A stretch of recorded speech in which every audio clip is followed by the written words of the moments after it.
Virgin girl bets friends she'll propose to the first guy on a dating app, a security guard with a billionaire secret.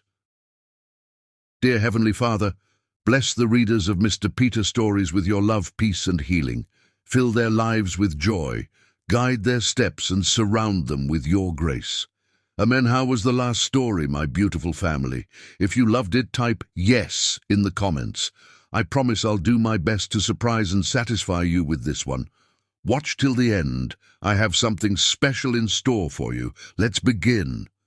Thunder rolled in the distance as Valkyrie Bennett sat in her modest Brooklyn Heights apartment, her 19th birthday barely a month behind her. NYU's nursing program acceptance letter lay on her desk beside her laptop. The full scholarship, a testament to the determination that had made her high school's valedictorian. Outside her window, storm clouds gathered over Manhattan's skyline, a fitting backdrop for a moment that would change her life forever. The dating app's interface glowed softly in the growing darkness. Phoenix Rodriguez's third text in as many minutes lit up her phone. Perfect virgin queen. If you don't show up to Rosemary's in 20 minutes, I'm creating your dating profile myself. And trust me, honey, you don't want that. Valkyrie smiled despite herself, remembering how her best friend had earned her PI license at 18, following in her father's footsteps, even as Valkyrie followed in her mother's healing path. Phoenix's investigative skills had already led to the exposure of their high school principal's embezzlement scheme. That same determination now focused on Valkyrie's non-existent love life. The walk to Rosemary's, their weekend sanctuary on the corner of 10th Street and 2nd Avenue, gave Valkyrie time to admire the growing storm. She'd always loved thunderstorms, a trait inherited from her father, currently stationed at Fort Hamilton. Her Norwegian mother called it their Viking blood, this ability to find beauty in nature's fury. In the reflection of a shop window, Valkyrie caught sight of herself. Dark coils pulled back in a neat bun revealed high cheekbones that spoke of her mixed heritage. African-American father and Norwegian mother, a combination that had blessed her with striking features that turned heads wherever she went. Her grandmother's hand-knitted shawl draped over her shoulders, a comfort against both the autumn chill and life's uncertainties. Phoenix held court at their usual corner table, copper hair catching light like a warning flame. The restaurant buzzed with its usual weekend brunch crowd, the mix of young professionals and wealthy regulars creating the atmosphere that had made it their favorite spot. Through the window behind their table, the imposing structure of King Securities International rose into the storm clouds, though neither woman yet knew how significant that building would become in their lives. "There's my favorite prude," Phoenix called out, drawing attention from nearby tables. "I ordered your usual Virgin Mary because, you know—" She winked at the elderly couple next to them, who seemed more amused than scandalized. "You're impossible," Valkyrie replied, sliding into her seat with ballet-trained grace. Her mother's decade of forced lessons had left her with perfect posture and a deep aversion to tutus. "And I'm not a prude, I'm selective." "Selective?" Phoenix snorted, pushing her iPad across the table. "Honey, nuns have more active social lives. Do you know how many perfectly good men you've turned down this year alone?" 12, Valkyrie answered promptly, "and none of them were perfectly good. Brandon had a girlfriend he conveniently forgot to mention. Michael was still living in his mother's basement at 34. And let's not forget Derek, who thought washing his face with hand soap was acceptable skincare." The mention of skincare made Phoenix touch her own flawless complexion, the result of her Cuban grandmother's secret beauty recipes and a religious devotion to sun protection. Details. The point is, you're 19, gorgeous, and have never been kissed. It's practically a crime against humanity. "I'm focused on my studies," Valkyrie protested. But even to her own ears the excuse was wearing thin. With her scholarship secured and first-semester classes selected, she had no real reason to avoid dating, except fear of making the same mistakes her mother had warned her about. Thunder cracked closer now, making the crystal glasses on their table vibrate slightly, signs of the storm that would become so significant in her future. "Trust me, Val," Phoenix drawled, taking a long sip of her mimosa. "Finding love on dating apps is like finding a unicorn in Brooklyn. But that doesn't mean you shouldn't try. What's the worst that could happen?" Something in Phoenix's tone, that mixture of challenge and dismissal, sparked something in Valkyrie. Maybe it was the approaching storm making her bold, or maybe it was simply time for a change, but the words tumbled from her lips before she could catch them. "Want to bet?" Phoenix's perfectly groomed eyebrows shot up. "Excuse me?" "A bet," Valkyrie repeated, warming to the idea with surprising speed. "I bet the first guy I match with will propose within a year." The mimosa in Phoenix's hand stopped halfway to her lips. For perhaps the first time in their friendship, Phoenix seemed genuinely speechless.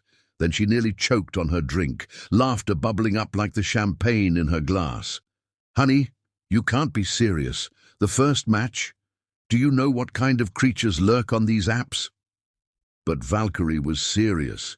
Dead serious. Something about the challenge had awakened a part of her she hadn't known existed, a part that was tired of being the predictable one, the careful one, the one everyone thought they had figured out.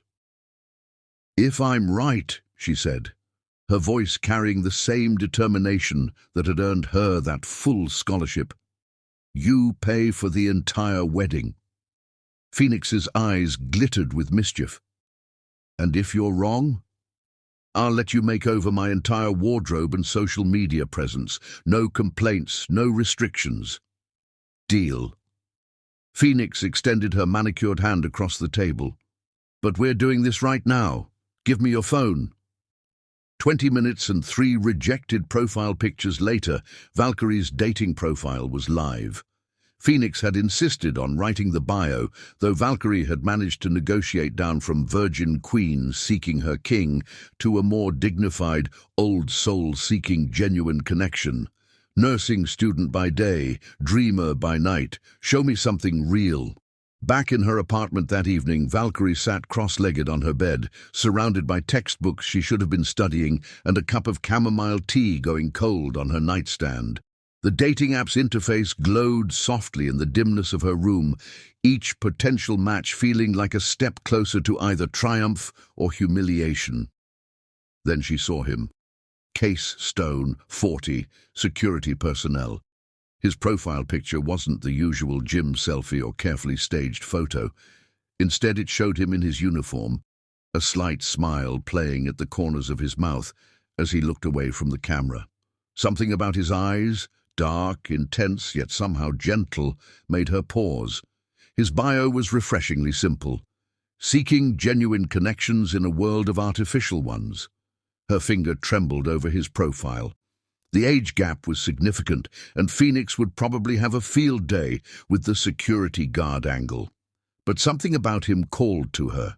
Something in the way he held himself in his photos. The intelligence behind his eyes. The slight guard in his smile that suggested he, too, was taking a chance he wasn't entirely comfortable with. What Valkyrie couldn't know, as she finally swiped right with a racing heart, was that Case Stone was actually Case King, CEO of King Securities International, worth billions. She couldn't know that his simple security guard uniform concealed a man who had built an empire from the ground up, or that his trust issues ran even deeper than her own. She couldn't know that his ex-fiancée, Raven Pierce, had nearly destroyed everything he'd built, selling company secrets to competitors while playing the role of devoted partner.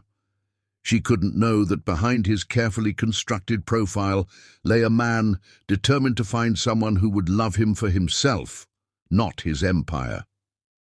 As their profiles matched with a cheerful ping that seemed far too mundane for such a momentous occurrence, neither of them could know that their carefully constructed plans, her bet and his deception, would soon collide in ways that would test everything they thought they knew about love, trust, and the price of truth. Valkyrie's phone buzzed again, this time with a message from her match, Chamomile or Earl Grey?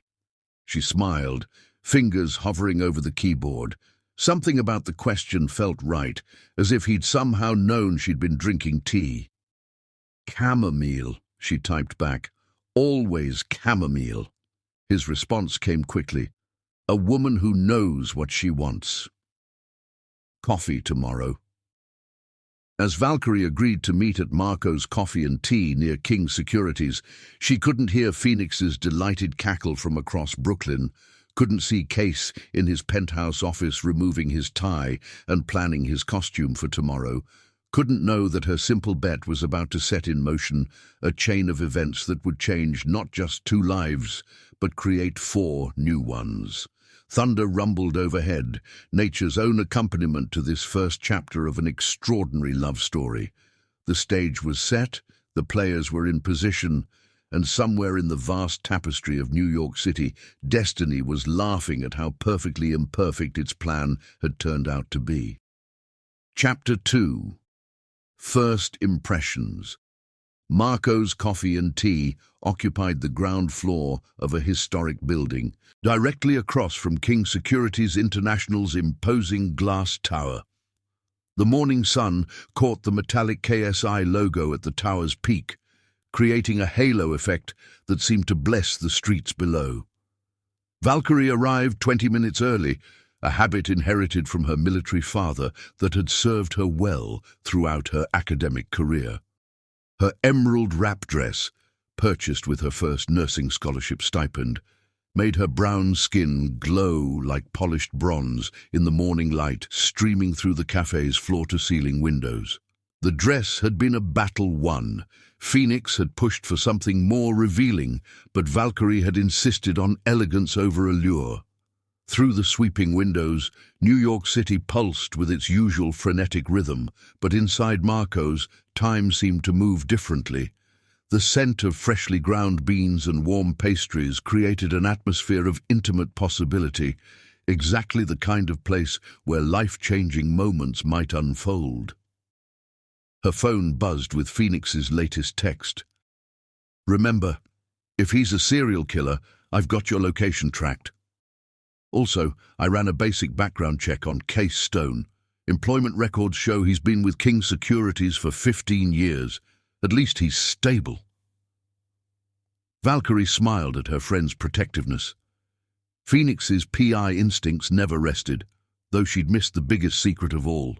The background check had found exactly what Case wanted it to find, a carefully constructed history as solid as the building he actually owned. She ordered her usual chamomile tea, earning an amused look from Marco himself, who clearly thought coffee was the only acceptable morning beverage.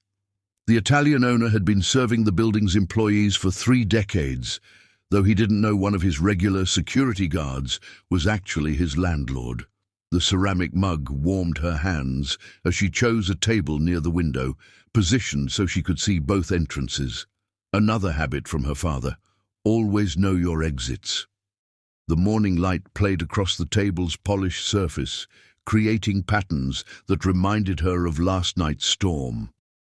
At exactly 10 a.m., he walked in. Case Stone's presence commanded attention even in the simple security guard uniform he wore.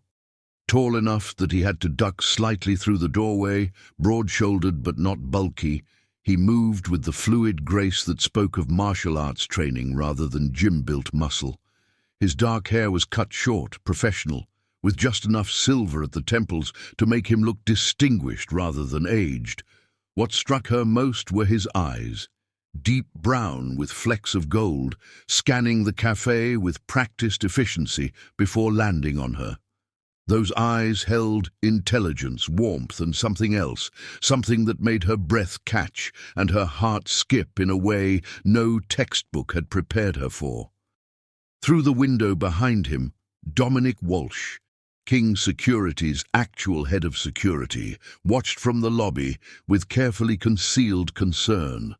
He'd argued against this deception, but his loyalty to Case ran deeper than professional obligations. 20 years of friendship had earned him the right to worry, even if he couldn't stop his boss's elaborate charade. Their gazes locked, and for a moment the busy cafe faded away. Casey's breath caught visibly as he took her in. She wasn't what he expected. No carefully curated Instagram model looks, no obvious artifice. Instead, he saw natural beauty and an innocence that made his protective instincts surge. Her eyes held wisdom beyond her years, yet there was an undeniable youthful enthusiasm in her smile that made his carefully constructed walls waver. "Valkyrie," he said her name like a prayer as he approached, his voice deep and rich as aged whiskey. "The photos didn't do you justice." She felt the blush creep up her neck, but refused to look away. "Neither did yours," she replied, proud that her voice remained steady. "Though I have to admit, the uniform is quite impressive in person." If she had been looking more carefully, she might have caught the flash of guilt in his eyes at the mention of the uniform. But Case had years of practice maintaining his cover, and the moment passed before she could register it. On his wrist, partially hidden by his sleeve, the edge of a Patek Philippe watch peeked out, a detail that would later become crucial in Phoenix's investigation. "I ordered chamomile tea," she said, gesturing to her mug as he settled into the chair across from her. "I don't do coffee." "A woman who knows what she wants," Case replied, fighting a smile that threatened to break his composed demeanor. If only she knew he owned not just this building, but the entire block. That's refreshing in today's world of endless options and indecision. As their conversation flowed, thunder rumbled in the distance, another storm approaching, as if nature itself was marking significant moments in their story. They discovered shared interests in classical music, though he carefully avoided mentioning his private box at the Metropolitan Opera. A love of historical architecture, he bit back comments about the buildings he owned, and a mutual appreciation for the simple pleasure of watching thunderstorms. A sudden commotion near the counter drew their attention. An elderly customer had collapsed, clutching his chest. Without hesitation, Valkyrie was on her feet, moving with practiced efficiency to the man's side. Case watched in admiration as she took charge of the situation, checking vitals and directing others to call emergency services, her previous soft demeanor replaced by professional competence. Through the cafe's windows, he caught sight of a familiar red-haired figure watching from across the street. Raven Pierce, his ex-fiancée, stood in the shadow of his own building, her expression unreadable at this distance. The sight of her sent a chill down his spine. She was supposed to be in Europe, part of their separation agreement. Her presence here could only mean trouble.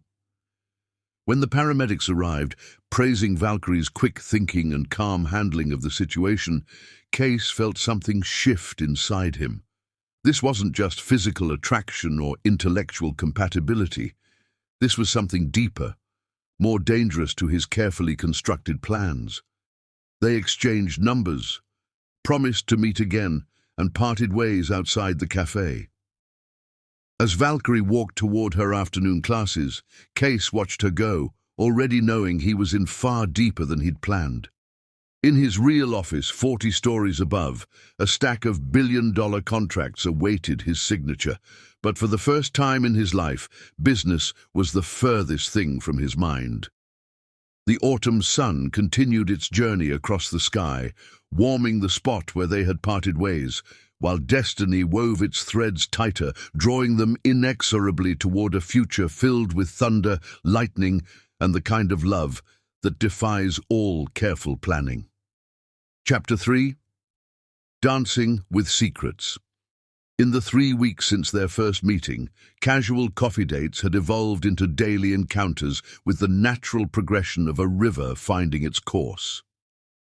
Case found himself creating increasingly elaborate excuses to slip away from his executive office, the pristine Brioni suits exchanged for the security uniform that was becoming more comfortable than he cared to admit.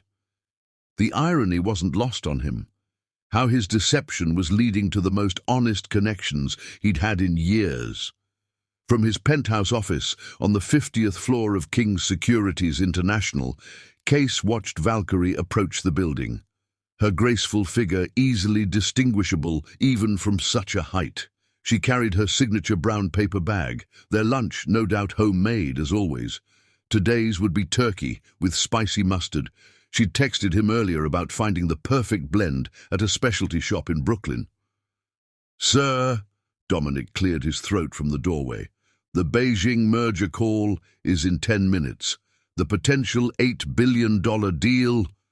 Case adjusted his Patek Philippe watch, already reaching for the garment bag containing his security uniform. "Reschedule it." "Sir, with all due respect." Dominic stepped fully into the office, closing the handcrafted mahogany doors behind him. "This is the third meeting this week you've postponed. The board is starting to ask questions, and the Asian markets, let them ask." Case's voice carried the steel edge that had helped him build his empire. "I've earned the right to take a lunch break." A lunch break is one thing. Playing security guard to impress a 19-year-old nursing student is another. Dominic's loyalty allowed him to speak truths others wouldn't dare. "She seems like a genuine person, which is exactly why this deception is dangerous." Case paused in the act of removing his Italian leather shoes, handmade by the same Florentine craftsman who had served his father. "I know what I'm doing." "Do you?" Dominic moved to the window, watching as Valkyrie chatted with the actual security guard at the entrance, one of many who were now complicit in their CEO's charade. "Because from where I stand, you're either going to break her heart or your company's trust. Possibly both." The words hit harder than Case wanted to admit, but before he could respond, his phone buzzed with a message from Valkyrie. "Your favorite sandwich today. Turkey with that spicy mustard you love. Don't be late. Already cleared it with your supervisor for an extra 15 minutes. Her natural thoughtfulness made the deception harder every day. She remembered his falsified preferences, brought him lunch because she worried about him working such long shifts, and shared her dreams of helping others with a sincerity that made his elaborate lies feel increasingly heavy. "I'll handle it," Case said finally, more to himself than Dominic. "Just make sure the Beijing team gets the revised projections before we reschedule, and have legal review the non-disclosure agreements again. Something about Raven's recent movements doesn't feel right." 15 minutes later, dressed in his security uniform, Case met Valkyrie in what she thought was his modest apartment, but was actually his private security office on the 3rd floor. The space had been carefully crafted to maintain his cover, simple furniture from West Elm rather than his usual Italian designers, a few strategic personal items, nothing that would suggest its occupant was worth billions. "You look tired," Valkyrie observed, reaching up to touch his face with the gentle confidence of someone who had earned the right to such intimacies. Long night shift. If she only knew he'd been up until 3 a.m., orchestrating a hostile takeover of a rival security firm. "Nothing I can't handle," he smiled, leaning into her touch. "Especially now that you're here." They settled into their routine, sharing lunch while Valkyrie told him about her morning classes.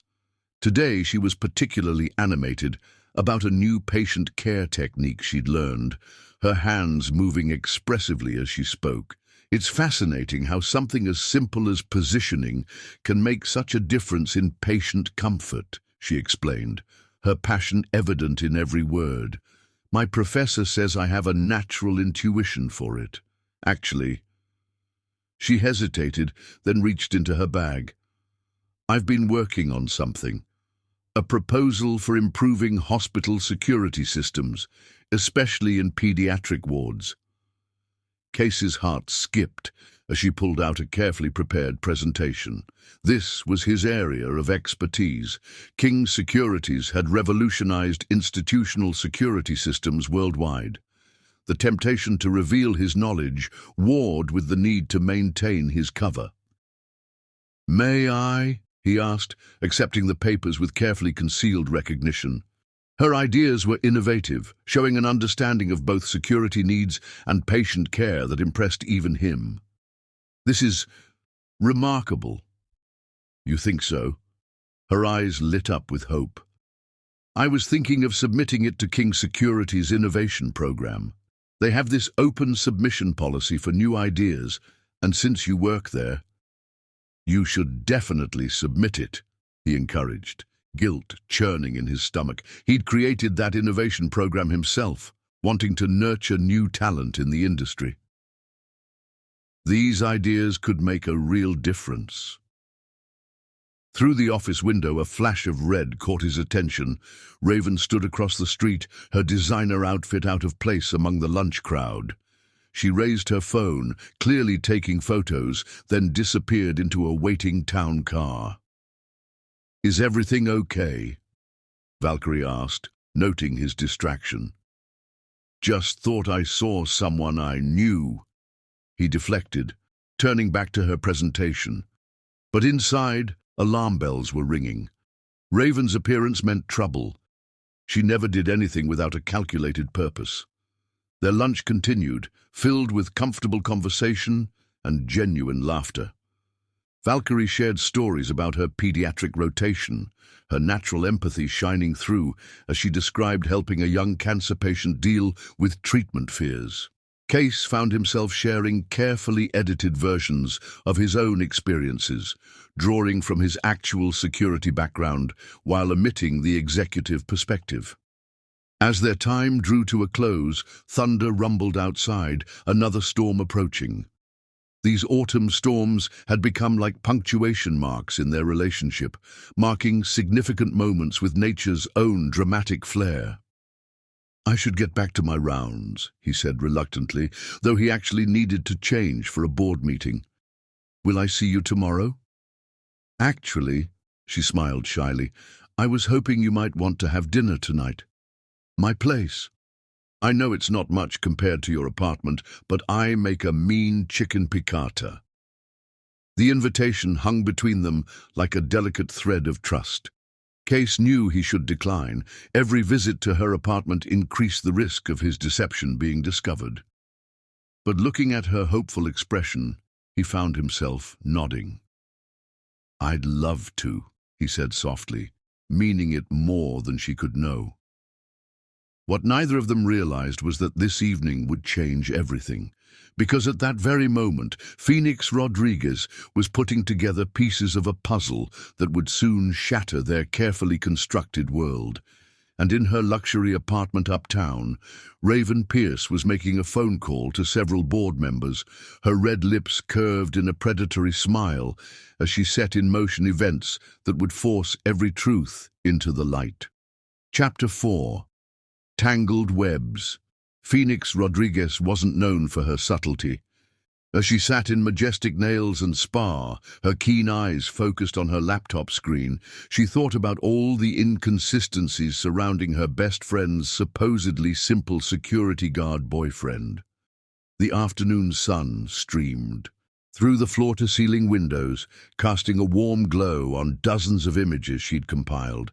Surveillance photos, social media screenshots, and most importantly, the financial records that had taken all her father's PI connections to obtain. "A security guard who wears a Patek Philippe perpetual calendar in platinum," she muttered, zooming in on a photo she'd taken during their last group dinner. "That's a $500,000 watch, honey. Something's definitely not adding up." Her phone buzzed with a text from Valkyrie. "Can't make it to Mani-Pedis today. Case surprised me with lunch. Again." Phoenix smiled, but it didn't reach her eyes. Over the past 4 weeks, she'd been compiling a dossier that would make her private investigator father proud. The watch was just the beginning. There was the way other security guards deferred to him, how he seemed to know intimate details about the building's architecture and security systems, and most tellingly, how he handled himself during that incident with the mysterious redhead in the lobby last week. Her screen filled with newly discovered documents, incorporation papers for King Securities International, early press coverage of the company's meteoric rise, and most interestingly, archived photos from charity events that the press-shy CEO had been unable to completely avoid. Most were distant shots or profiles, the man clearly skilled at avoiding clear photographs. But in one particular image from 3 years ago, a familiar stance caught her attention. "The way he holds himself," Phoenix whispered, comparing the charity photo to one she'd taken of security guard Case last week. The same military-precise posture, the same way of clasping his hands behind his back. Not the stance of a man who learned security protocols, the stance of a man who created them. Across town, Valkyrie sat in the third-floor security office, completely oblivious to her best friend's investigation. She was lost in the simple pleasure of sharing her homemade lunch with Case, watching him savor each bite of her carefully prepared meal. "The seasoning is perfect," he praised, and her heart swelled with pride. "Where did you learn to cook like this?" "My grandmother," Valkyrie answered, adjusting her nursing textbook on the small table. "She always said food was medicine for the soul. Speaking of medicine, I've been meaning to ask you something about my hospital security project." Case tensed slightly, but his years of boardroom negotiations kept his expression neutral. "What's on your mind?" "I submitted it to the King Securities Innovation Program last week," she explained, pulling out her acceptance email. "They want me to present it to their executive board next month. I was hoping you could help me prepare, since you work in the building and understand their systems."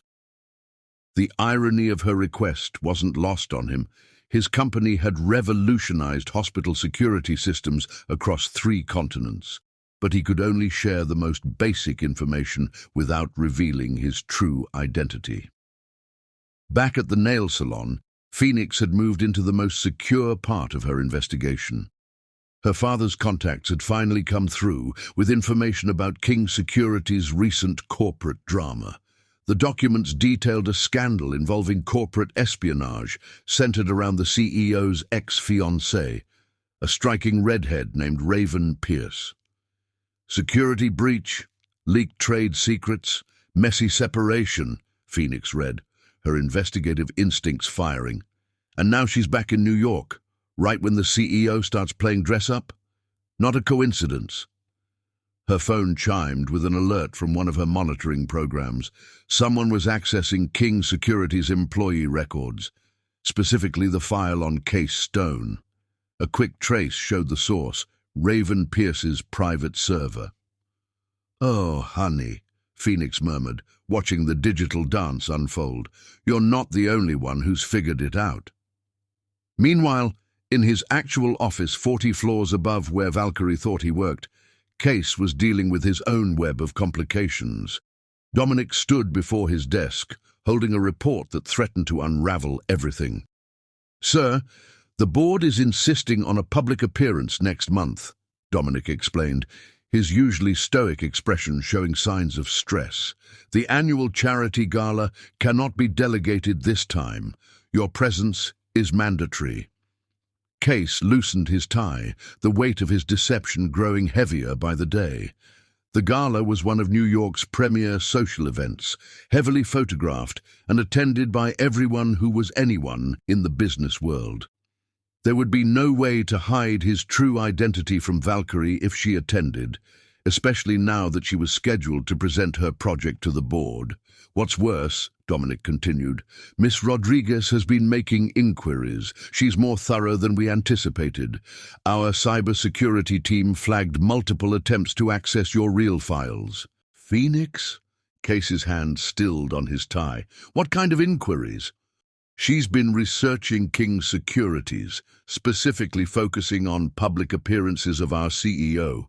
She's also been asking questions about security protocols and pay scales, very specific questions." The implications were clear. Phoenix was getting dangerously close to the truth, and through her, Valkyrie might discover his deception in the worst possible way. His phone chimed with a message from Valkyrie. "Thank you for all your help with my project. You're amazing. Dinner tonight? I'm making that pasta you loved. The genuine warmth in her message made his chest ache. Every day the lies became harder to maintain, not because he was slipping, but because the truth of his feelings for her was becoming impossible to ignore. "Sir," Dominic's voice pulled him back to reality. "There's one more thing. Ms. Pierce has been seen meeting with several board members, and she's requested access to the innovation program submissions." Raven. Of course she wouldn't stay quiet after the lobby incident. His ex-fiancée had always been skilled at causing maximum damage with minimum effort. If she got her hands on Valkyrie's project submission... "Have legal review all active NDAs," Case ordered, his CEO persona taking over, "and get me everything you have on Phoenix's investigation. We need to know exactly what she knows." As the sun began to set over Manhattan, casting long shadows through the floor-to-ceiling windows of his office, Case found himself at a crossroads.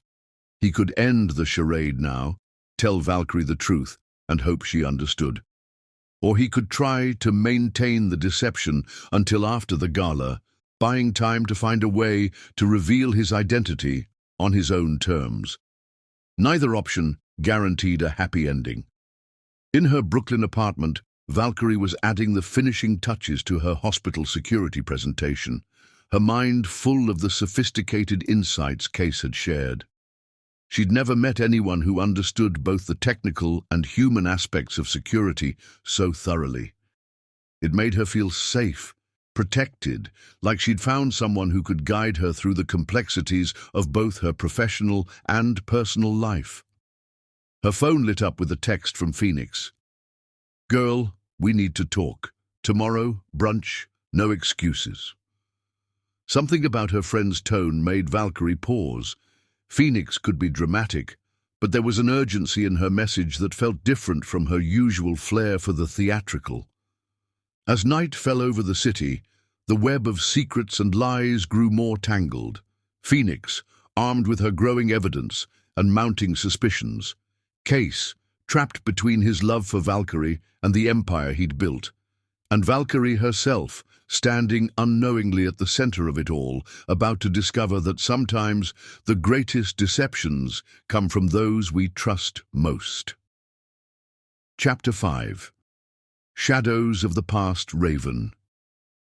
Pierce's Christian Louboutin heels clicked against the marble floors of King Securities International with the precision of a metronome, marking time until destruction. She'd chosen her outfit carefully for this moment. A blood-red Chanel suit that had cost more than most people's monthly salary, a subtle reminder of the lifestyle she'd lost when Case had exposed her corporate espionage. The lobby, with its soaring ceilings and modernist architecture, had been her domain once.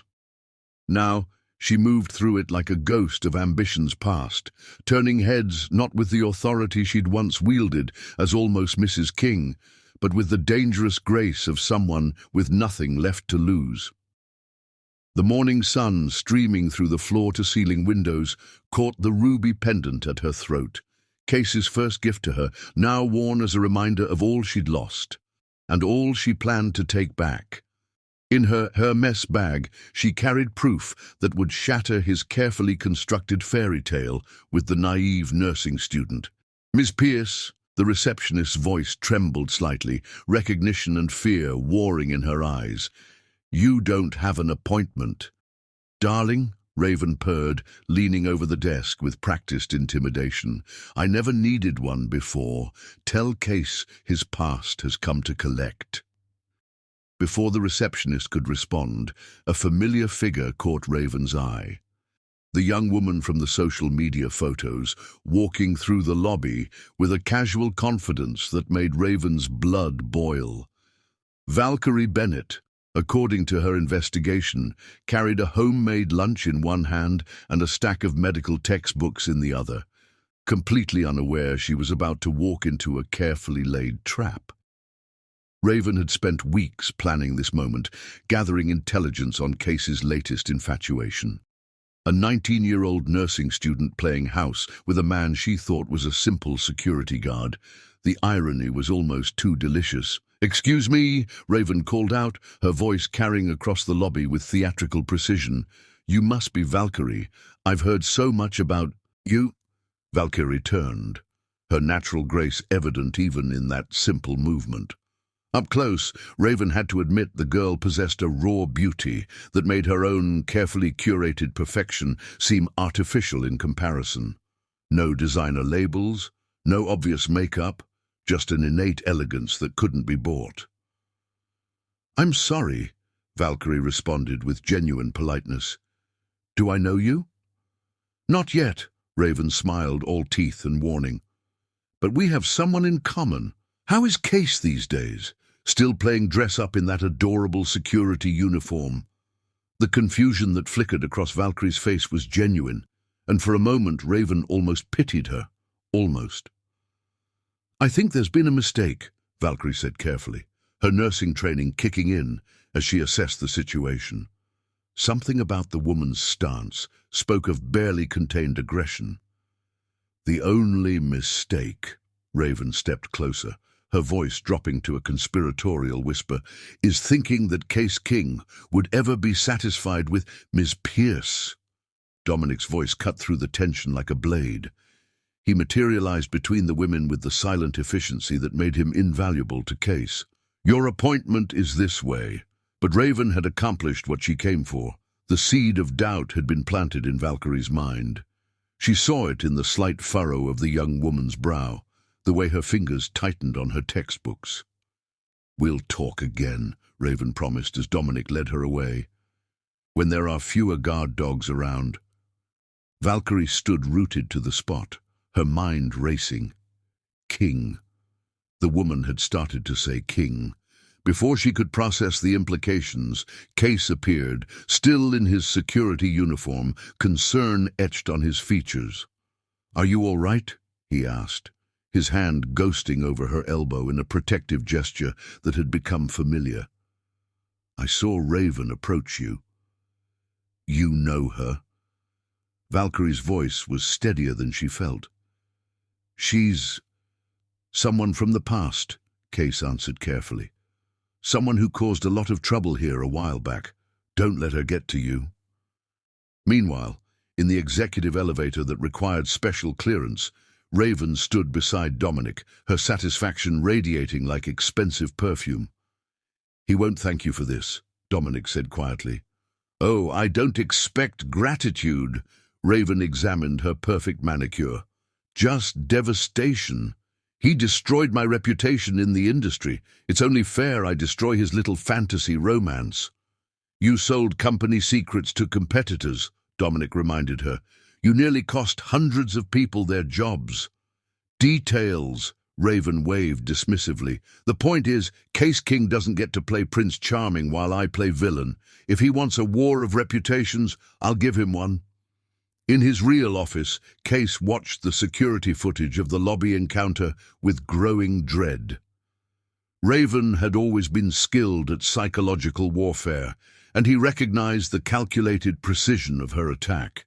His phone buzzed with a text from Valkyrie. "Lunch in your office today? I could use some company after that strange encounter." The irony of her seeking comfort from him about his own deception wasn't lost on Case. He quickly changed back into his security uniform, his movements mechanical as his mind raced through contingency plans. When he reached his fake office on the 3rd floor, Valkyrie was already there, unpacking their lunch with the domestic familiarity that made his heart ache. "Want to talk about it?" he asked gently, watching her arrange their meals with precise movements that betrayed her inner turmoil. "She called you Case King," Valkyrie said quietly, not looking up. "She started to anyway, and the way she talked about your uniform, like it was a costume." Case's carefully constructed world teetered on the edge of collapse. One word from him could bring it all crashing down. But looking at Valkyrie, strong, genuine, deserving of truth, he couldn't bring himself to shatter her trust. Not yet. Raven Pierce is known for playing mind games, he said instead, the truth wrapped in lies like bitter medicine in honey. She's caused problems for many people in this building. Valkyrie nodded slowly, but something had changed. A shadow had fallen across their sunlit romance, and both could feel it. Across town, Phoenix sat in her favorite cafe, staring at her laptop screen with growing excitement. The pieces were finally falling into place. A distant photo of Case King at a charity event 3 years ago, his stance unmistakable despite the poor angle. A business magazine article describing his hands-on approach to security training. And most damning of all, a connection between Raven Pierce's sudden appearance and a series of leaked corporate secrets that had rocked King Securities last year. Her phone lit up with a text from Valkyrie describing the strange encounter in the lobby. Phoenix's investigative instincts blazed to life. It was time to lay her cards on the table. "Girl," she typed back, "we need to talk. Now and bring that hospital security project Case helped you with. Trust me." The autumn sun began its descent over Manhattan, casting long shadows through windows from the lobby to the penthouse. In her luxurious apartment, Raven raised a glass to her reflection, celebrating the first move in her game of destruction. In his real office, Case struggled with decisions that would affect not just his heart, but the lives of thousands who depended on his company. And Valkyrie, caught in the middle of it all, stared at her reflection in the bathroom mirror of Case's supposed third-floor apartment, wondering why the simple security guard she'd fallen in love with suddenly felt like a stranger. Chapter 6. Trust's Price. The storm that hit Manhattan that evening wasn't in any forecast. It rolled in from the Atlantic like destiny itself, dark clouds swallowing the cityscape until the towering buildings disappeared into its maw. Valkyrie watched its approach from the window of her tiny Brooklyn apartment, her phone buzzing with increasingly urgent texts from Phoenix that she couldn't bring herself to answer. Her best friend's investigation had yielded results she wasn't ready to face. "Look at these photos," Phoenix had written. "Compare the stance, the way he holds himself. Your security guard isn't just similar to Case King, he is Case King." Thunder rattled her windows, and Valkyrie pulled her grandmother's hand-knitted shawl tighter around her shoulders. The prototype hospital security system she'd been studying, the one Case had helped her understand, lay open on her desk. Now, with doubt clouding her thoughts, his expertise seemed less like dedicated research and more like intimate knowledge.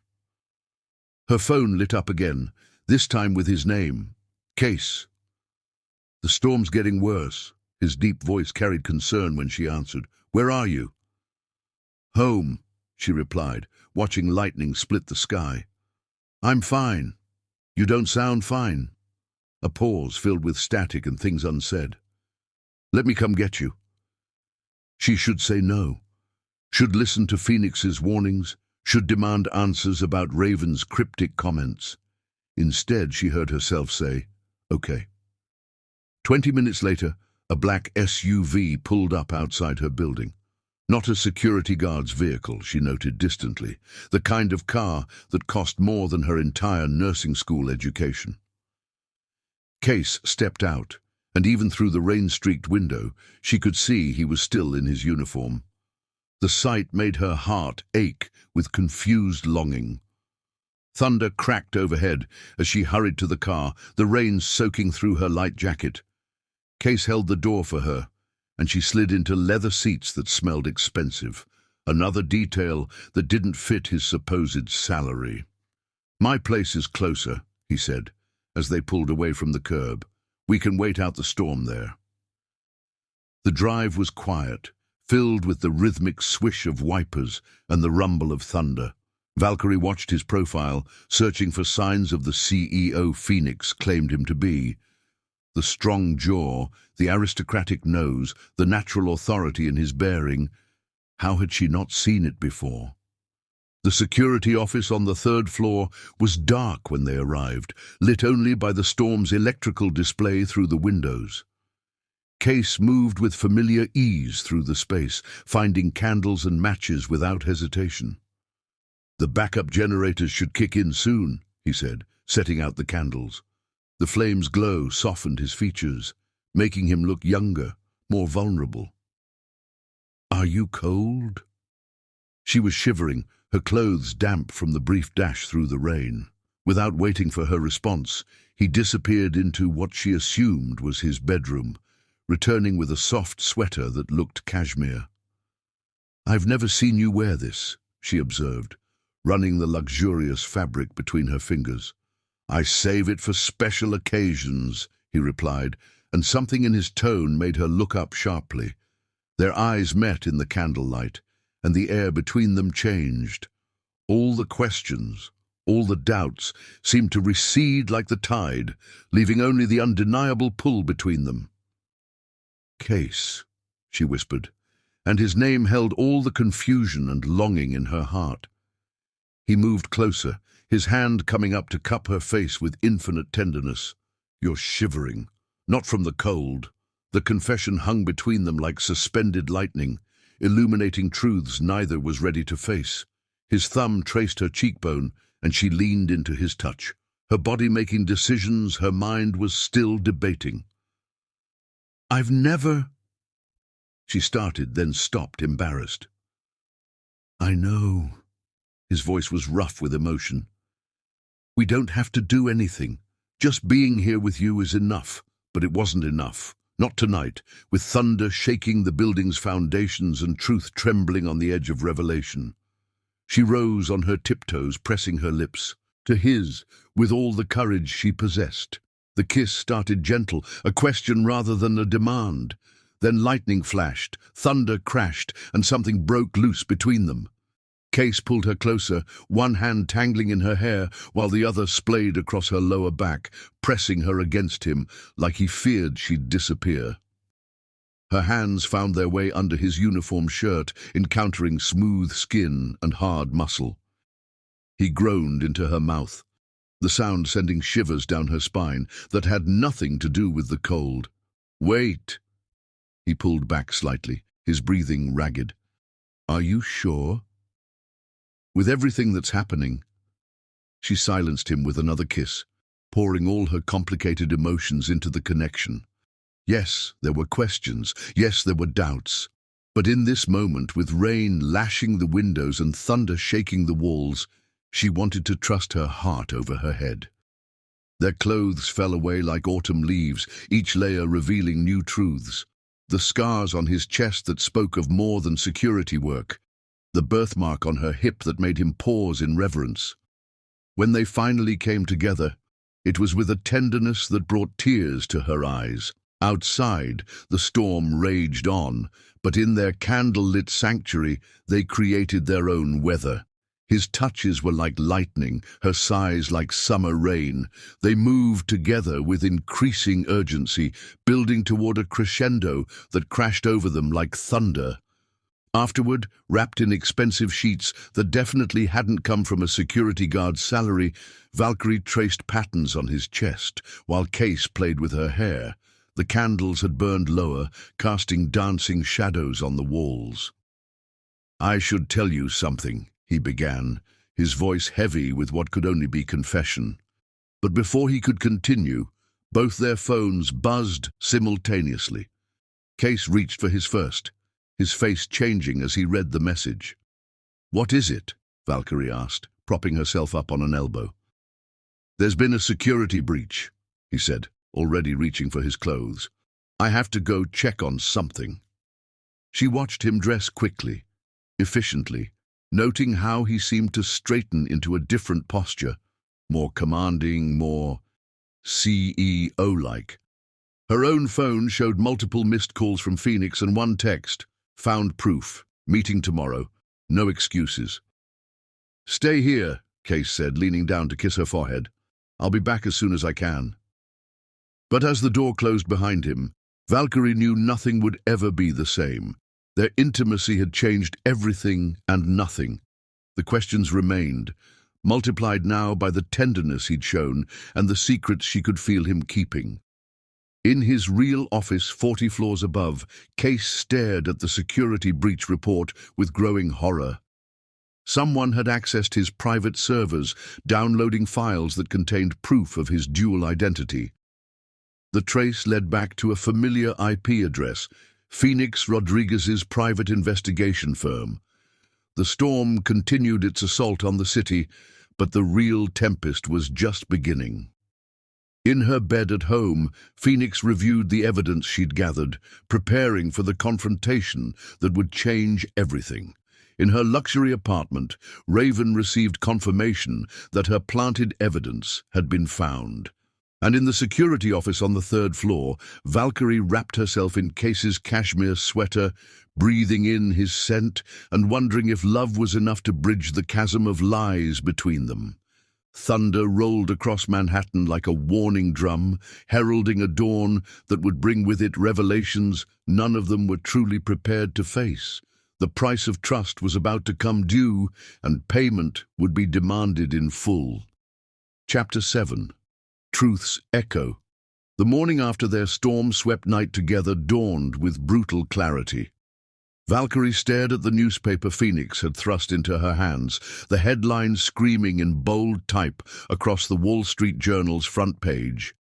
King Securities CEO spotted playing security guard. The grainy photos showed her Case, stepping out of a Ferrari before changing into the uniform she'd grown to love. "I didn't want to be right," Phoenix said softly, watching her best friend's face crumple. They sat in their usual corner at Rosemary's, but today the familiar comfort of their weekend sanctuary felt like a mockery. No mimosas, no laughter, just the heavy weight of truth pressing down like a physical thing. "How long have you known?" Valkyrie's voice was steady, betraying none of the earthquake happening in her heart. Her hand unconsciously touched the place where his kisses had burned just hours before. "Suspected for weeks. Confirmed it last night." Phoenix pulled out her laptop, opening files that documented her investigation. "The watch was my first clue, a Patek Philippe perpetual calendar that costs more than most houses. Then there was the way he carried himself, how other guards deferred to him. But this..." She turned the screen to show Valkyrie a series of documents. "This is what sealed it. Corporate filings, board meeting minutes, charity event photos, all painting a picture of a man who bore little resemblance to the simple security guard who'd brought her chamomile tea and listened to her dreams." Her phone buzzed. Case's name lit up the screen. "Can we talk? There's something I need to tell you." "Too late," she whispered, tears finally spilling over. The timestamp on his message, 6:43 a.m., suggested he'd seen the article too. Phoenix reached across the table, squeezing her hand. "There's more. The woman from the lobby, Raven Pierce. She was his fiancée until last year. There was a huge scandal involving corporate espionage, stock manipulation, millions in damages. The pieces were falling into place with sickening clarity. Raven's cryptic comments, Case's extensive knowledge of security systems, the expensive car that picked her up during the storm, even the cashmere sweater she'd worn afterward, still sitting in her bag like evidence of her own willing blindness. "The bet," Valkyrie suddenly remembered, horror dawning. "Oh God, Phoenix, the bet. He'll think..." "That you knew," Phoenix finished, "that this was all some elaborate scheme to win our stupid wager?" Before Valkyrie could respond, commotion erupted near the restaurant's entrance. Case stood there not in his security uniform, but in an impeccably tailored Tom Ford suit that screamed wealth and power. Their eyes met across the space, and for a moment the busy restaurant faded away. "Val," he started, moving toward their table with that fluid grace she now recognized as belonging more to boardrooms than security patrols. "Was any of it real?" The words escaped before she could stop them, loud enough to draw attention from nearby diners. "Every moment," he said with quiet intensity, "except the uniform."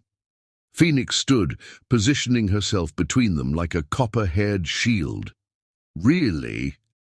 Because from where I'm standing, the uniform was just the beginning of your lies. You don't understand. Case's voice carried the authority of someone used to being obeyed, but his eyes never left Valkyrie's face. After Raven, after what she did to the company. So I was what? A trust exercise?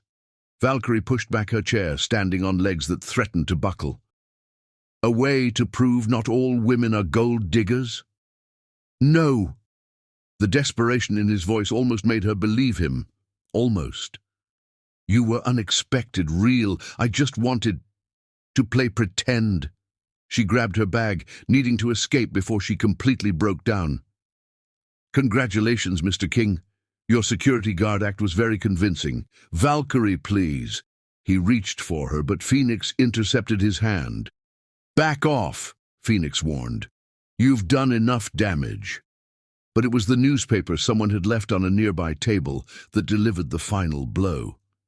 There, in the business section, was an announcement about King Security's upcoming charity gala. The article mentioned the CEO's recent engagement to a prominent socialite, damage control orchestrated by the board after rumors of his inappropriate relationship with a teenage nursing student began circulating. Engaged? Valkyrie's voice cracked. Were you going to mention that before or after last night? Case's face showed genuine confusion, then horror as he saw the article. That's not, I never, Raven must have. Save it for your shareholders, Phoenix snapped, guiding Valkyrie toward the exit. I'm sure they'll be more interested in your explanations than we are. They made it halfway down the block before Valkyrie's composure crumbled completely. She collapsed against a building's granite facade, sobs shaking her frame. How could I be so stupid? She gasped between tears. A security guard who knew everything about hospital systems design, who wore watches worth more than my tuition, who looked at multi-million-dollar architecture plans like he'd memorized them. Hey. Phoenix knelt beside her, heedless of her designer jeans on the dirty sidewalk. You weren't stupid. You were in love. There's a difference. Back in Rosemary's, Case sat at their abandoned table, staring at the newspaper article that had destroyed everything. His phone buzzed continuously, Dominic warning him about Raven's latest machinations, board members demanding explanations, his lawyer advising damage control. But all he could think about was Valkyrie's face when she'd called him Mr. King, the way all the warmth had drained from her eyes, replaced by a coldness that felt worse than hatred. His phone lit up with a text from an unknown number. A photo appeared. Valkyrie crying on the sidewalk, Phoenix trying to console her. Below it, Raven's message. Karma's a bitch, isn't it? Now you know how it feels to lose everything. Chapter 8. Betrayal's Kiss. A bet that the first guy you matched with would propose. Case's voice was deadly quiet in the vast expanse of his true office. Floor-to-ceiling windows surrounded them, the New York skyline spreading out like a glittering empire at their feet. Was any of it real, Valkyrie? She stood before him, tears streaming down her face, but her spine was straight as steel. The afternoon sun caught the moisture on her cheeks, turning grief into diamonds. Was anything about you real, Mr. King? The formal address hit him like a physical blow. Gone was the warmth, the intimacy they'd shared just days ago during the storm. In its place stood a wall of hurt and betrayal, as high as the building they stood in. I lied about my job, not my heart, he said, hands clenched at his sides to keep from reaching for her. You lied about your motives. My motives? Valkyrie's laugh was bitter as winter wind. I forgot about the stupid bet the moment I met you. But you orchestrated every moment, didn't you? Poor little virgin nurse, so naive, so trusting, the perfect test subject for your trust issues. They stood in his real office now, surrounded by evidence of his true identity. Modern art worth millions adorned the walls. A desk of Italian marble gleamed in the sunlight. Everything spoke of power, wealth, and carefully curated perfection. "You don't understand," he began, but she cut him off. "Oh, I understand perfectly." Her voice trembled, but held firm. "Phoenix showed me everything. The scandal with Raven, the board meetings about your image problem, the society pages speculating about your love life." She pulled out her phone, reading from the screen. "King Securities CEO seen with unknown young woman. Sources say it's all for show." "Those articles are Raven's doing." Case moved toward her, desperation cracking his usually perfect control. "She's trying to destroy what we have." "What we have?" Valkyrie stepped back, maintaining the distance between them. "What exactly do we have, Mr. King? A relationship built on lies, a CEO playing security guard to test if someone could love him for himself." Her voice broke. "Did you ever stop to think that I would have loved you anyway?" The words hung in the air between them, heavy with what could have been. Outside his office, New York continued its eternal dance of ambition and dreams, unaware of the hearts breaking 40 stories above. "Sir." Dominic's voice came through the intercom, apologetic but urgent. "The board is demanding an immediate meeting about the publicity situation." Case didn't move, his eyes fixed on Valkyrie's face. "Tell them to wait." "They're threatening to call an emergency shareholder meeting," Dominic continued. "Ms. Pierce has been making statements to the press." The mention of Raven seemed to snap something in Valkyrie. "Go," she said quietly. "Your empire needs you." "Val, please." He reached for her, but she sidestepped his touch. "Don't call me that, not anymore." She gathered her dignity around her like armor. "The girl you called Val fell in love with a security guard who brought her tea and listened to her dreams. She doesn't exist anymore." "I'm still that man," Case insisted, his CEO facade crumbling completely. "The uniform was fake, but everything else, every conversation, every moment we shared, even our first time together." Her words cut like glass. "Was that part of your research too? The virgin nurse and the billionaire in disguise? It sounds like a bad romance novel." "That night was real," he growled, the memory of the storm and their passion making his control slip further. "You know it was real." "What I know," Valkyrie's voice was soft but carried the force of thunder, "is that you watched me fall in love with a lie. You let me share my dreams, my fears, my body with someone who didn't exist. And the worst part," she finally met his eyes directly, "I would have understood if you'd told me the truth. I would have kept your secret, supported your need for privacy, but you didn't trust me enough to give me that choice." The intercom buzzed again, more insistent this time. Through the glass walls of his office, they could see board members gathering in the conference room, their expressions grave. "Go," Valkyrie repeated, already walking toward the door. "Your board is waiting, and I have a nursing shift that actually matters to real people who need real care." "Where are you going?"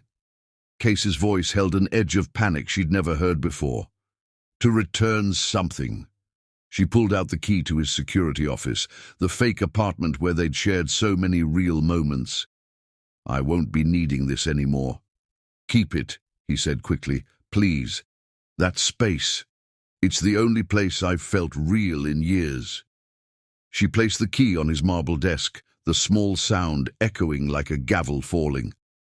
"Then maybe you should ask yourself why you need to pretend to be someone else to feel real." The door closed behind her with a soft click that felt more final than any slam could have. Through the glass, Case watched her walk to the elevator, her head high despite the tears he knew were falling. His phone buzzed with incoming messages. Board members demanding action. Stock prices responding to scandal. Raven Pierce scheduled for morning shows. Social media trending with number King security scandal. But all he could focus on was Valkyrie's last words, echoing in his mind like an accusation. Why do you need to pretend to be someone else to feel real? In the elevator, descending from the heights of his corporate kingdom, Valkyrie finally let herself break down. The security camera caught her collapse against the wall, her sobs echoing in the confined space. In the security room, Dominic watched the feed with a heavy heart, his finger hovering over the button that would send the footage to Case's phone. But upstairs, the CEO of King Securities was already in motion. As the board members filed into his office with their concerns and demands, Case King made a decision that would either save everything or destroy it all.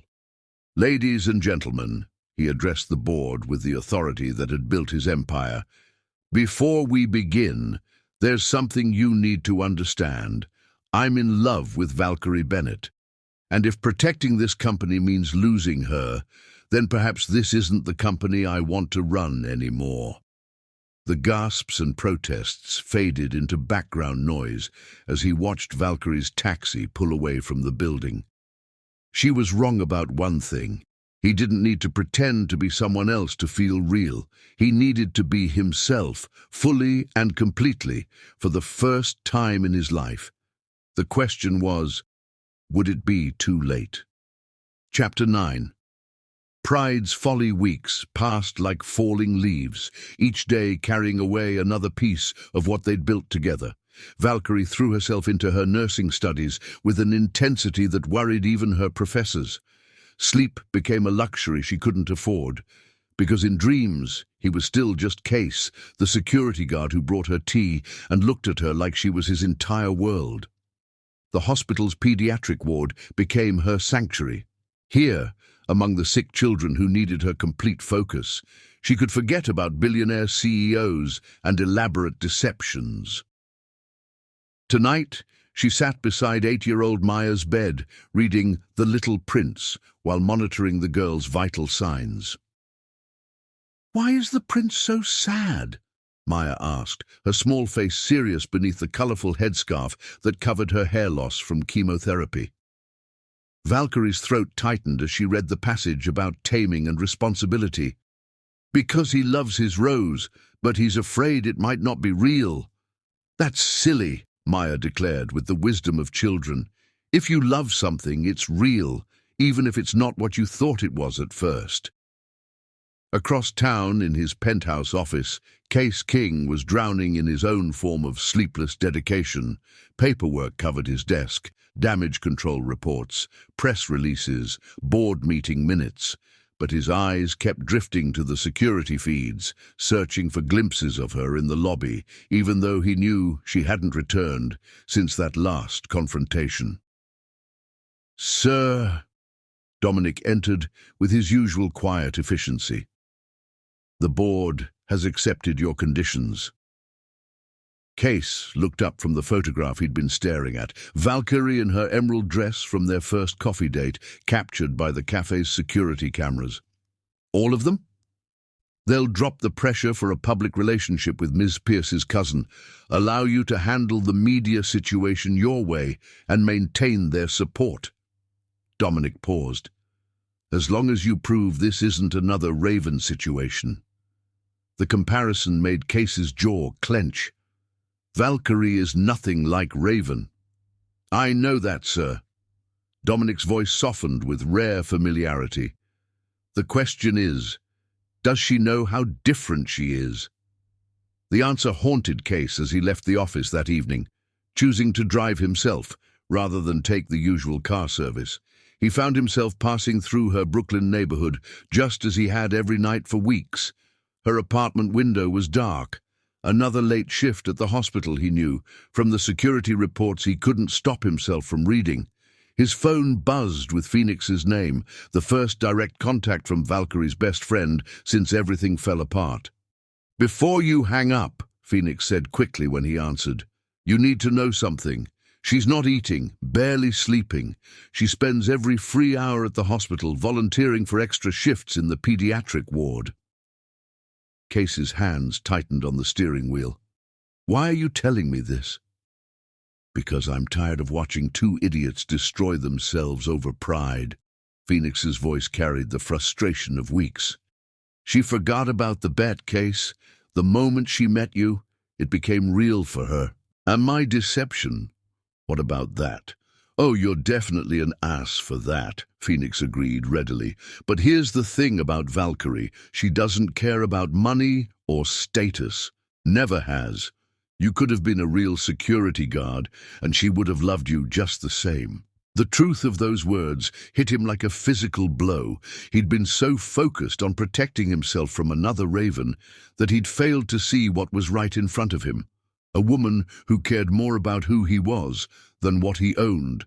Meanwhile, in the hospital's break room, Valkyrie stared at her untouched dinner while scrolling through news articles about King Securities. The company's stock had stabilized after initial turbulence, thanks largely to Case's leadership during the crisis. But it was the smaller stories that caught her eye. His decision to start a foundation funding medical security systems for children's hospitals, his public stance against corporate espionage that had effectively neutralized Raven's attempts at revenge. "Someone's following in your footsteps," Dr. Matthews commented, nodding at the article about the Children's Hospital Initiative. "The CEO must have been inspired by your project. If only he knew." Valkyrie forced a smile and returned to her rounds, but her mind kept drifting to the security office on the third floor. Had it all been pretend? The way he'd listened to her ideas about improving hospital security, his genuine interest in her studies, the passion they'd shared during the storm. Her phone chimed with a message from an unknown number. A photo appeared. Case, in his security uniform, caught in an unguarded moment as he watched her walk away. Below it, Raven's words twisted the knife. "He played you better than he played me. At least I knew he was rich when I fell for him." Anger surged through Valkyrie, but not at Case. She was tired of Raven's manipulations, tired of letting pride stand in the way of truth. With suddenly steady fingers, she typed back, "The difference is, I fell in love with the man. You fell in love with the money." She blocked the number before Raven could respond, then did something she'd been avoiding for weeks. She opened her journal to the entry from the night of the storm. Her words from that night stared back at her. "I love him. Not the security guard, not the way he looks in the uniform, but him. The way he listens, really listens. The way he remembers every detail about my dreams, my fears, my hopes. The way he makes me feel safe to be exactly who I am." "Oh," she whispered as realization struck, just as Maya had said, "If you love something, it's real, even if it's not what you thought it was at first." A commotion at the nurse's station pulled her from her thoughts. Young Maya had wandered from her room, trailing her IV stand behind her like a determined explorer. "I saw him," the girl announced when Valkyrie reached her. "The man from your picture, the one who looks at you like my daddy looks at mommy." Valkyrie's heart stopped. "What?" "He comes every night," Maya continued matter-of-factly. "Stands outside in the rain or shine, watching the hospital. Today he brought books for the children's library. Lots of books about princes and roses." The security guard at the desk confirmed it. "He's been making anonymous donations to the pediatric ward. Never comes in, just watches from across the street. We thought about reporting it, but he's not causing any trouble." Valkyrie moved to the window, and there he was, Case King, billionaire CEO, standing in the rain without an umbrella, looking up at the pediatric ward with such naked longing that it made her chest ache. Her phone buzzed with a text from Phoenix. "You were right about the bet, but maybe you were wrong about everything else." Pride had kept them apart these weeks. His pride that made him hide behind a uniform, her pride that made her run from the pain of deception.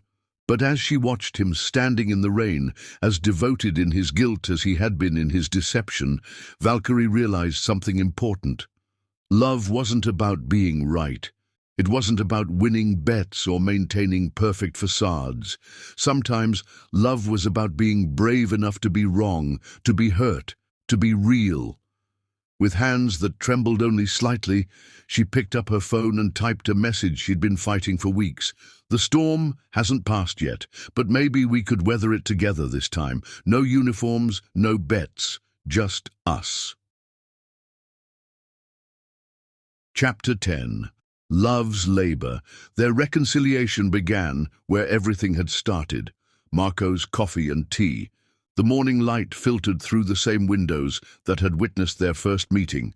But this time, there were no uniforms, no pretenses. Case arrived in a simple black cashmere sweater and tailored jeans, his CEO persona stripped away to reveal the man beneath. His Patek Philippe watch, once hidden by security uniform sleeves, now sat openly on his wrist, no longer a secret, but a symbol of his promise to hide nothing. Valkyrie was already there, her hands wrapped around a cup of chamomile tea. The sight of her made his heart stutter. She'd lost weight during their separation, but her natural grace remained undiminished. She wore the shawl her grandmother had knitted, the same one she'd worn the night of the storm. Marco, watching from behind his counter, gave Case a knowing nod. The cafe owner had known all along who really owned his building, but had kept the secret, understanding sometimes love needed room to grow in the shadows before it could flourish in the light. "You came," Case said softly, sliding into the seat across from her. "Maya convinced me." A small smile touched her lips. "She says you've been quite generous with the children's ward." 3 million in anonymous donations. Phoenix's voice cut in as she appeared beside their table, laptop in hand. Plus a complete overhaul of the pediatric security system, based on Valkyrie's original proposal, which, by the way, the board unanimously approved yesterday. "Phoenix," Valkyrie started, but her friend held up a hand. "I'm just providing context before I leave you two to figure this out." She fixed Case with a penetrating stare. "Full background check this time. Everything from your first company acquisition to your last dental appointment. You're clean, except for this whole security guard charade. Don't make me regret giving you a second chance with my girl." After Phoenix left, silence settled between them. Through the window they could see King Security's tower rising into the morning sky, no longer a barrier between them, but a reminder of how far they'd come. "I need to know why," Valkyrie finally said, her fingers tracing the rim of her cup. "The whole truth this time." Case took a deep breath. "After Raven's betrayal, I lost trust in everything. Not just love, but my own judgment. The company recovered from the corporate espionage, but I couldn't recover my ability to believe in genuine connections." "So you created a test," she said quietly. "No," he leaned forward, eyes intense. "I created an escape. Being a security guard, it wasn't about testing anyone. It was about remembering who I was before the money, before the power. And then I met you. And I complicated everything with my stupid bet." She smiled sadly. "That bet was the best thing that could have happened," he surprised her by saying, "because it means we were both hiding something, both afraid of being hurt, both human." Thunder rumbled in the distance, another storm approaching, as if nature itself was marking their moments of truth. "I'm not angry anymore," Valkyrie said quietly. "About the deception, yes." That hurt. "But I understand why you did it, after what Raven did." "This isn't about Raven," he interrupted, then softened his tone. "It was never about her. It was about me being a coward. I was so afraid of being loved for my money that I forgot how to be loved for myself. And now? He reached across the table, not quite touching her hand, but close enough to feel its warmth. "Now I know that the real deception wasn't pretending to be a security guard. It was pretending I needed to be anything other than who I am when I'm with you." The rain began to fall outside, gentle and cleansing. The cafe windows steamed up, creating a private world just for them. A world where titles didn't matter, where CEOs and nursing students could meet as equals. "I miss you," he said simply, honestly. "Not the relationship or the moments, though I miss those too. I miss you, your strength, your compassion, the way you see the world. I miss you too." She finally took his hand. "The real you, who's been there all along, behind both masks." Maya's words echoed in her mind. "If you love something, it's real, even if it's not what you thought it was at first. We'll need to take it slow," she cautioned. "Rebuild trust, learn each other again, for real this time." "I'd like that." He smiled, and it was the smile she remembered from their storm-swept night. Genuine, unguarded, real. Starting with proper introductions.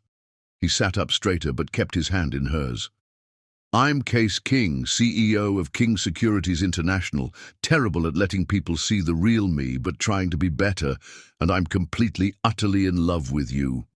Tears pricked Valkyrie's eyes, but they were healing tears this time. "I'm Valkyrie Bennett, nursing student, too trusting according to Phoenix, but too stubborn to change. And I'm completely, utterly in love with you too, CEO, security guard, or just Case." Outside, the rain continued its gentle rhythm, washing away the last of their pretenses. Through the steamy windows, New York continued its eternal dance. But here in their coffee shop sanctuary, two people were learning that sometimes the greatest act of love is simply being real. Chapter 11. Renaissance. They rebuilt their love slowly, properly, with the careful attention of master craftsmen restoring a priceless artwork. Case attended her nursing school graduation not as a security guard lurking in the shadows, but proudly in the front row, his presence causing a stir among the attendees.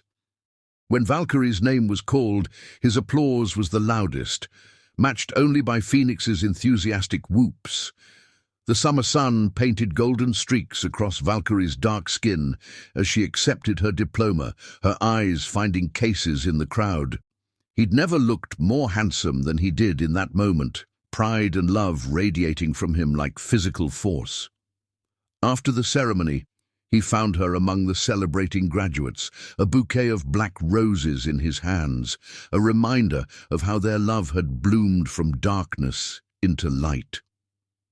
"Congratulations, Nurse Bennett," he said, his voice carrying that mix of authority and tenderness she'd come to recognize as uniquely Case. "Thank you, Mr. King," she replied with a playful smile, taking the roses. Their fingers brushed, sending familiar electricity through both of them. Phoenix appeared with her camera, capturing the moment.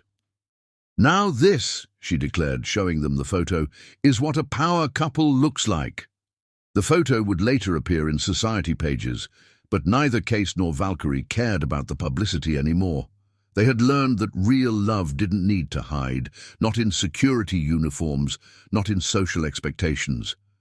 Later that week, Valkyrie attended her first board meeting at King Securities, not as Case's girlfriend, but as a healthcare security consultant.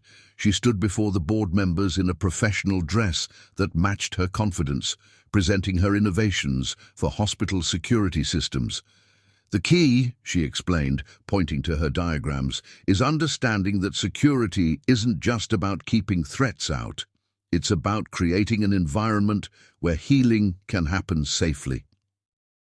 Case watched from his seat at the head of the table, his chest swelling with pride. This was the woman he loved, brilliant, compassionate, unafraid to speak truth to power. The board members who had once questioned their relationship now leaned forward, captivated by her presentation. Even Dominic, standing in his usual place by the door, nodded approvingly.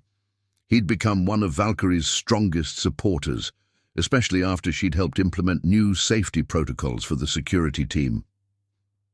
"The board unanimously approves your proposal," Case announced after the vote, maintaining professional decorum despite wanting to sweep her into his arms.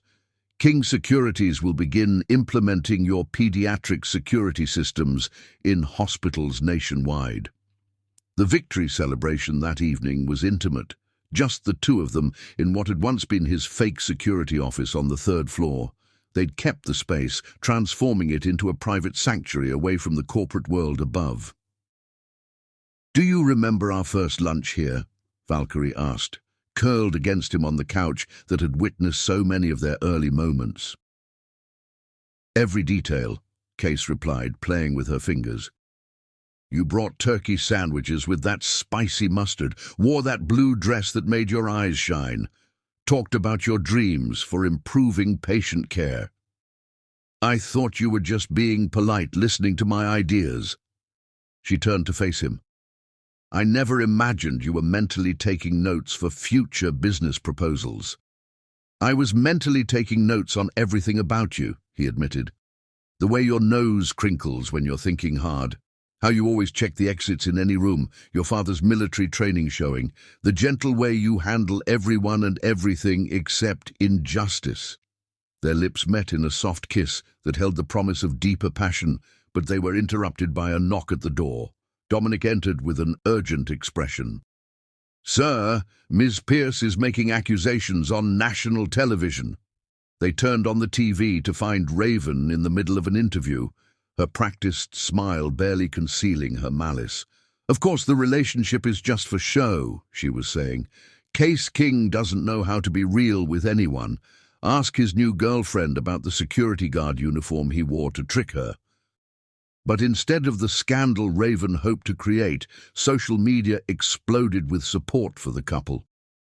Authentic love began trending as people shared their own stories of finding love in unexpected disguises.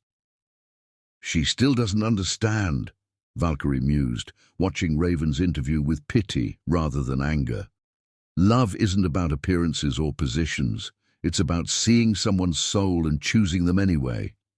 Case pulled her closer, breathing in the lavender scent that had become his definition of home.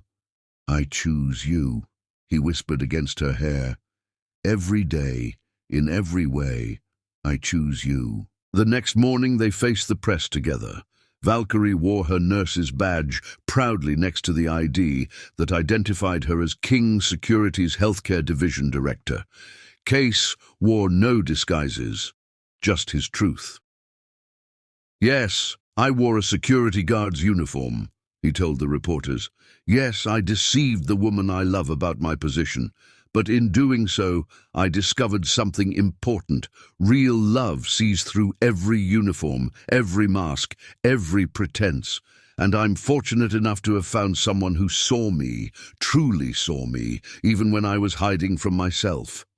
Valkyrie squeezed his hand as cameras flashed around them. In the audience, Phoenix wiped away tears while pretending to check her phone. Even Dominic looked suspiciously misty-eyed. That evening, as they walked through Central Park, where they'd shared so many early dates, Case stopped beneath a blooming cherry tree. Valkyrie recognized the look in his eyes, the same intense focus he'd had during the storm that had first brought them together. "I'm not wearing any masks now," he said softly, reaching for her hand. "No uniforms, no pretenses. Just me, asking the most important question of my life." Her heart began to race as he knelt before her, drawing out a black velvet box.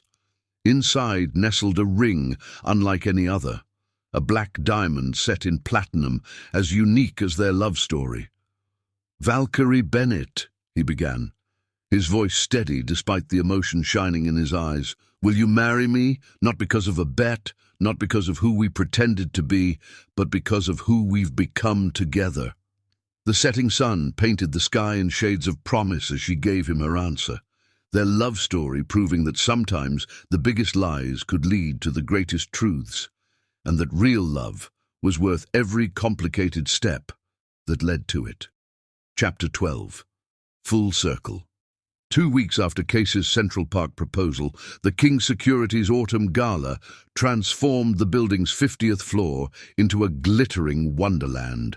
Crystal chandeliers cast diamond light across marble floors, while floor-to-ceiling windows offered a panoramic view of Manhattan's skyline. Valkyrie stood at Case's side, her black couture gown making her look every inch the queen of his empire. "Ready for this?" he whispered. his hand warm against her lower back. Before she could answer, the elevator doors opened with theatrical timing. Raven Pierce emerged, wearing blood red and a smile that promised destruction. She moved through the crowd like a shark scenting blood, manila envelope clutched in her manicured hands. "Ladies and gentlemen," Raven's voice carried across the ballroom with practiced precision. "Before we celebrate King Security's remarkable year, there's something you should know about your CEO's new fiancée." Dominic moved to intercept her, but Valkyrie's slight shake of her head stopped him. She'd been expecting this, had prepared for it with the thoroughness she brought to everything.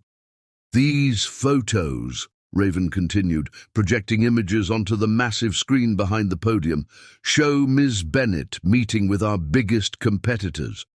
The timing of their stock acquisition suggests that I was implementing the new pediatric security system across all major hospitals, regardless of their corporate affiliations," Valkyrie interrupted calmly. She moved to the podium with the grace her mother's ballet lessons had instilled, her voice carrying the authority of someone who had earned her place. "As approved by the board last month." She plugged her phone into the system, and new images appeared. Security footage of Raven attempting to bribe hospital administrators to reject the program. Then, most damningly, audio began to play, "I'll pay you double whatever he's offering."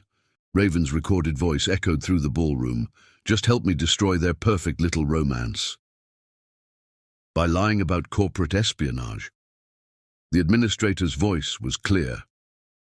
"By any means necessary." The ballroom erupted in murmurs. Board members who had been watching with concern now turned to Raven with open hostility. She had threatened not just their CEO's happiness, but their company's integrity and life-saving initiatives. "Security?" Case's voice held deadly calm as he approached the podium. Two teams moved in perfect formation, surrounding Raven. But before they could reach her, she pulled out one final weapon, a pregnancy test. "Congratulations," she spat at Valkyrie. "I found this in your office. Wonder how the board feels about their CEO marrying a pregnant gold digger?" Dead silence fell. Then Phoenix's laugh cut through the tension like a blade of pure joy. "Oh, honey," she said, sashaying forward with her phone held high. "You really should have checked the date on that test. It's from this morning, after they were already engaged. And by the way..." She turned to the stunned couple. "It's positive." The security team finally escorted a screaming Raven out, but Valkyrie barely noticed. She was lost in Case's eyes, seeing her own shock and joy mirrored there. "A baby?" he whispered, pulling her close. "Actually," Dr. Matthews stepped forward from the crowd. He'd been there to discuss the pediatric program. "Based on her recent physical and these hormone levels, I'd say babies. Multiple." The world seemed to stop. Then Case did something that would become legend in company history. He dropped to one knee again, right there in front of everyone. "Marry me," he said, his voice thick with emotion. "Not next month, not tomorrow. Tonight." "We can't," Valkyrie started, but Phoenix interrupted by snapping her fingers. The walls of the ballroom began to move, revealing that the entire floor had been designed to transform. The emergency chapel Case had commissioned after his first failed proposal attempt gleamed with thousands of candles. "You really think I came to a gala without a backup wedding dress?" Phoenix winked. "Your mother helped me pick it 2 weeks ago. It's in my office, which is why I kept that security clearance you gave me." An hour later, Valkyrie emerged in a masterpiece of white silk and delicate lace. The improvised chapel had filled with gala guests, board members, and hastily summoned family members. Her father had broken several speed records getting there from his military base.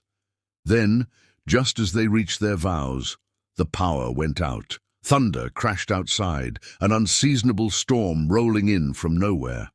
Emergency lights bathed the chapel in an ethereal blue glow as rain lashed against the windows. "The storm approves," Case smiled, remembering their first night together.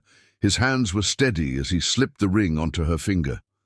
After the ceremony, while guests celebrated below, they snuck away to the third-floor security office where everything had begun.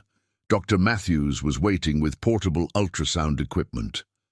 1 heartbeat, he counted, moving the wand carefully. 2, 3, 4. He looked up with a mix of professional excitement and personal amazement. Quadruplets, all showing strong heartbeats. Case, the powerful CEO who had faced down corporate raiders without blinking, promptly sat down on the floor. 4? 4 little kings, Valkyrie laughed through her tears, pulling him back up. I guess when we do something, we do it big. 9 months of careful monitoring, endless preparations, and more love than she'd ever imagined possible later, Valkyrie gave birth to 4 perfect babies. Storm, Thunder, Rain, and Lightning King. Their names honored both the storm that had first brought their parents together and the forces of nature they proved to be. Phoenix, named godmother to all 4, turned their story into a best-selling romance novel.